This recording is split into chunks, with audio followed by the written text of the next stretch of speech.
Now to chat about this, epidemiologist Dr. Raywat Deonandan. Welcome back. Thank you. Good to have you on the show. So your initial reaction to this headline news? Well, celebration, of course. We're going to get some vaccines, and not a moment too soon. Yeah, so let's talk a little bit about the rollout. First, vulnerable Canadians in Ontario, healthcare workers, people above the age of 80, staff and residents of long-term care homes, and Indigenous communities.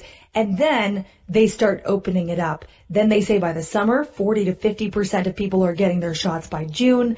And then in the latest infographic that I'm looking at right now, the new chart from the federal government says by the end of Q3, so that's the end of September, they're hoping to have everyone vaccinated. What do you think of that timeline? Probably a bit ambitious. It doesn't take into consideration actual arrival dates of the vaccine. Maybe the efficacy numbers won't be as great as the studies suggest, and probably vaccination hesitancy is going to be a big issue. So I think probably better off planning for the end of the fall. But it would be great if we achieve those numbers. At the very least, we're going to start having some herd effects, if not herd immunity, pretty soon after the most vulnerable start getting immune. At what point do you think we'll have some degree of herd immunity? Well, I mean, actual herd immunity, it's about 70% penetration. And that will take a lot of effort because we need almost all the adults to agree to get vaccinated for that to happen. But once the long-term care residents are fully immune, then our death rates will plummet. And that will probably happen before the end of the second quarter, so before the summer for sure. What are some of the stumbling blocks to get this entire vaccination going? Well, of course, we have the logistics, and the Pfizer vaccine famously must be stored at a certain temperature, and as a result, it may not be transportable to a variety of in places. You may have to move people to central locations, so take all the residents of a long-term care center, move them to a hospital, vaccinate them all a day, and move them back. So the procurement and logistics elements of this are going to be enormous. There's going to be a huge data infrastructure issue, too, because you got to make sure that everyone gets their second dose, and some people just can't keep track of this stuff. Some people haven't got family doctors to keep track of it. Some people will be spooked by some of the side effects they get from the first dose and won't come back for the second dose. So we have to keep track of who got it and when they're due for the second dose. In addition, for those reasons, to also know how close we are to herd immunity in various parts of the country. So I'm looking to see how we're investing in data collection. That's going to be a big one for me. Yeah, the other thing I think people are curious to find out, and I understand with some amount of understanding that they're keeping these 14 sites secret right now, or they're not revealing them, but they say the 14 sites are ready. They're saying that they are medical establishments, but they're not saying where they are located yet. Yeah, I understand that. I look at the UK where they transported in the doses in unmarked vehicles. They're afraid of demonstrators. They're afraid of anti-vax terrorists. They're afraid of tampering. And they're afraid of people demanding the shot when they're not, first scheduled to get it. So it's probably a good move just in case. They're taking this out of the disaster planning playbook, which I think is a fantastic idea. So not leaving anything a chance. I think that's what we have to do, unfortunately. But still, there's this question about long-term care homes. How close are these medical facilities to long-term care? Can the vaccine, which is the Pfizer vaccine, stored at ultra-cold temperatures, be moved into the long-term care home to vaccinate the residents? Or will it just be the people surrounding them, like the caregivers and the long-term care workers, that will be getting vaccinated? Yeah, this is a little controversial, and I can't get a straight answer. Some people say it should not be that difficult to get it out of the storage area and to the long-term care home if you vaccinate all in one day. You've got several hours before the thing goes bad. Or we could move all the long-term care center people to a hospital for that day, close off the hospital and just vaccinate them all and move them back again. There are some options in place for this to happen. Or it just might be they're just taking the lowest hanging fruit, which is healthcare workers. And that kind of makes sense. If you remove them as vectors of transmission, then you are achieving some protection, and then figure out how to deploy the Moderna shot afterwards. So they may have thought of some barriers I haven't thought of yet, but it seems to me that those are curious ones to consider. You mentioned vaccine hesitancy, and you said you think that'll be a big issue. How significant of an issue do you think it will be, and why?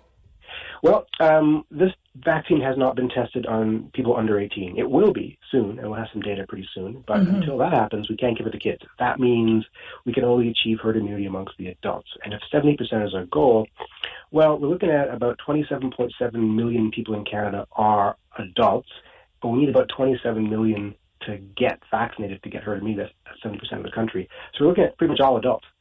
So if we have some holdouts, that's going to be a challenge. Now, I'm not saying people should feel compelled if it's against their individual beliefs and they're terrified. What we have to do is make sure we get strong safety data the next few months to present people with strong reasons and a good risk-benefit analysis. Failing that, maybe we'll have to maintain some additional tools like mask wearing and distancing well into the following year. Or we might get lucky and realize that people just aren't socializing as much and COVID can be eliminated within our borders with just something approaching herd effects. Chatting right now with infection control epidemiologist Dr. Raywat Deonandan. The capital is not going to be first in line to receive the early doses of the vaccine. Sources have told CTV Ottawa that, yes, we already heard this officially, the province's hot zones like Toronto and Peel will be given upcoming delivery priority. That means those zones are going to get it first. Ottawa is presently in the orange or the restrict level, which is 2 levels behind lockdown where Toronto and Peel currently sit. So we are not first up. How do you think that is going to affect us here? People aren't going to be happy. I don't blame them because in some ways we're being punished for being good. It's like you've done the thing. You didn't go to the house parties. You kept the numbers down, and now your reward is that you will not get immunity before these other people who perhaps were not as cognizant of the rules as we were. So I like to think that we can negotiate and get more doses very quickly, so we'll be moving up the line faster. But I don't want people to take this as a sign that, why bother being, responsible if we're just going to be disrespected by the vaccine rollout procedures.